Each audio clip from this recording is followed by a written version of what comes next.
18 ka na, no? Ang bilis talaga ng panahon. Parang kailan lang ng bata ka. Ang kulit-kulit mo. Ayaw mo nang nakabistida ka. At talagang mag-aaway tayo pag binibihisan kita. Pag pinoni kita, nako, pagkatalikod ko, inuhugot mo. Kaya kalalabasan para kang bruha sa loob ng school. Ayaw na ayaw mong pinoponi, ayaw na ayaw mong nakabistida. Na hanggang ngayon may sariling style ka pa rin sa iyong pananamit. Pero ngayon, dalagang-dalaga ka na at magandang nilalang. Nagpapasalamat ako kay Lord dahil pinagkatiwala ka niya sa akin. Alam mo ba na kayong mga kapatid mo, ang pinakamagandang nangyari sa aking buhay. Kayo ang priority ko, ang buhay ko, at sana hindi masayang ang paghihiwalay natin. Sana samantang pag-aaral mo ang priority mo. Huwag mong pababayaan ang pag-aaral mo, magtapos ka, at saka ang ministry mo. Yun lang, anak, at sana lagi kang magdasal at gagawin ko ang lahat para sa inyo, para sa magandang kinabukasan nyo.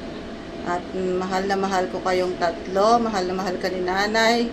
Gagawin ko ang lahat para maprotektahan kayo at maibigay ang lahat ng pangangailangan nyo. Hinihilong ko lang, Sam, sana mag-focus ka sa pag-aaral mo, ha? Huwag masyadong magpapagabi sa daan. Huwag unahin ng barkada. Sana maging magandang halimbawa ka sa kapatid mo, sa mga kapatid mo, lalong-lalo na kay Mika. Mahal na mahal ko kayong tatlo.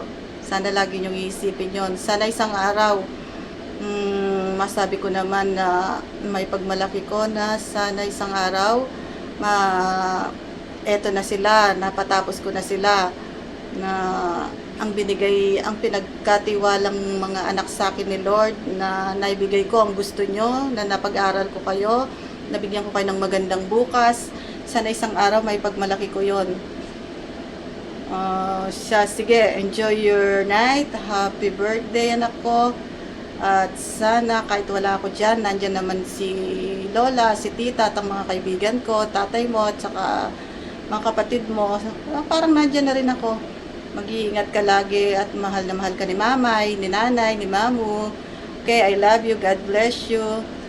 God will protect you, guide you, and I love you, anak ko. Happy birthday. Happy birthday. Mwah.